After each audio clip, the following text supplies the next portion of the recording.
എല്ലാവർക്കും നമസ്കാരം. ഇന്ന് ഞാൻ നല്ല ഒരു ചിക്കൻ ഫ്രൈഡ് റെസിപ്പി വീഡിയോ ആണ് ചെയ്യുന്നത്. അപ്പോൾ നേരെ തന്നെ നമുക്ക് വീഡിയോയിലേക്ക് പോവാം.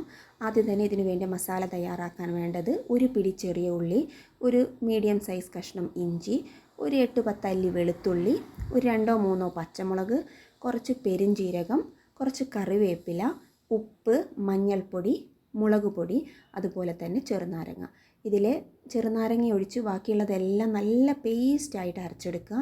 അതേപോലെ ചെറുനാരങ്ങയും ഈ ചിക്കൻ്റെ പീസസിലേക്ക് പിഴിഞ്ഞു കൊടുക്കുക. ചിക്കൻ നല്ല കഴുകി വൃത്തിയാക്കി ചെറിയ കഷ്ണങ്ങളാക്കി നുറുക്കിയതാണ്. ഇത് നല്ലതുപോലെ മസാല തേച്ച് പിടിപ്പിച്ച് 1 മണിക്കൂർ നേരത്തേക്ക് റെസ്റ്റ് ചെയ്യാൻ വെക്കുക. റെസ്റ്റ് ചെയ്യുക എന്നുള്ളതൊരു മസ്റ്റാണ്. പിന്നെ ഒന്നുമില്ല, നമ്മൾ എണ്ണ ഒഴിച്ചിട്ട് നല്ലതുപോലെ ഒന്ന് ഫ്രൈ ചെയ്ത് എടുക്കുക. നല്ല അടിപൊളിയായിട്ടുള്ള ഒരു റെസിപ്പിയാണ്. അപ്പോൾ നിങ്ങൾ എന്തായാലും ട്രൈ ചെയ്ത് നോക്കുമെന്ന് വിചാരിക്കുന്നു. ഇഷ്ടപ്പെട്ടെങ്കിൽ ലൈക്ക് ചെയ്യാനും ഷെയർ ചെയ്യാനും സബ്സ്ക്രൈബ് ചെയ്യാനും മറക്കരുത്. Thank you.